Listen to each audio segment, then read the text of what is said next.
मृतघोषित झालेली बायको जेव्हा स्वतःच्या अंत्यसंस्काराला परत आली, रात्रीचे 9 वाजले होते. गावभर पाऊस कोसळत होता.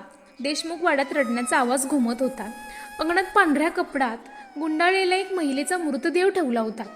ती होती स्नेहा देशमुख. 2 दिवसापूर्वी डोंगराच्या घाटात झालेल्या भीषण अपघातात तिचा मृत्यू झाल्याचं पोलिसांनी जाहीर केलं होतं.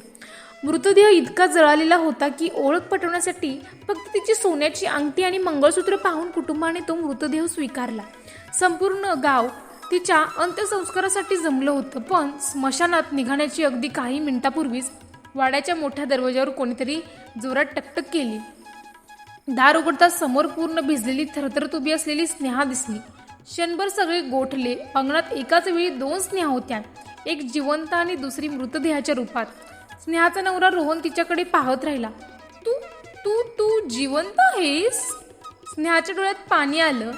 रोहन, माझ्यावर विश्वास ठेव, मला कोणीतरी मारायचा प्रयत्न केला. हे ऐकताच सगळीकडे कुजबूज सुरू झाली. मग त्या मृतदेहाचा खरा प्रश्न उभा राहिला. मग त्या पांढऱ्या कपड्यात गुंडाळलेली स्त्री कोण होती? स्नेहाने सांगायला सुरुवात केली.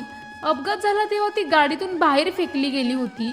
डोक्याला मार लागल्यामुळे ती बेशुद्ध पडली.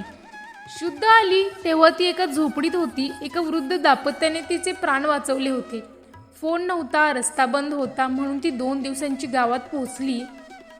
पण तिचं बोलणं ऐकताना रोहनच्या चेहऱ्यावर आनंद नव्हता, उलट घाम फुटला होता. कारण 2 दिवसापूर्वी पोलिसांना मृतदेह ओळखायला सर्वात आधी रोहनच गेला होता. त्या रात्री स्नेहा झोपली, पण मध्यरात्री तिची झोप अचानक उडाली. बाहेर कोणीतरी फोनवर बोलत होतं. तो आवाज रोहनचा होता. ती जिवंत परत आली आहे. आता पुढचा प्लॅन बदलावा लागेल, नाहीतर सगळं संपेल. स्नेहाच्या पायाखालची जमीन सरकली. ती शांतपणे खिडकीजवळ गेली. रोहन म्हणत होता, इन्शुरन्सचे 2 कोटी मिळायला फक्त काही तास बाकी होते. दुसऱ्या दिवशी सकाळी स्नेहाने काही न बोलता थेट पोलीस स्टेशन गाठलं. इन्स्पेक्टर अभय पाटील यांनी तिची संपूर्ण कहाणी ऐकली.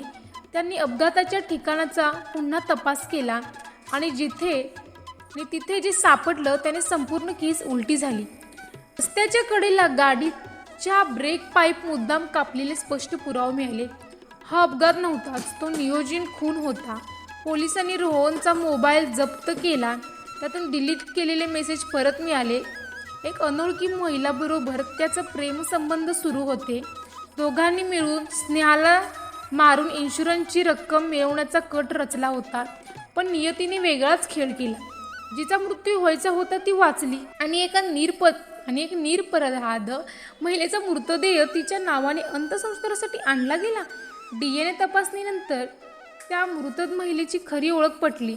ती दुसऱ्या जिल्ह्याची बेपत्ता महिला होती. काही दिवसांनी न्यायालयाने रोहन आणि त्याच्या साथीदाराला जन्मठेपेची शिक्षा सुनावली. न्यायाधीशांनी निकाल देताना एक वाक्य म्हणलं, लोभ माणसाला श्रीमंत बनवत नाही, तो आधी त्या माणूसपणापासून दूर नेतो. स्नेहाने नंतर त्या अनोळखी महिलेच्या कुटुंबाला शोधून त्यांना न्याय मिळवून दिला आणि आयुष्याची नवीन सुरुवात केली.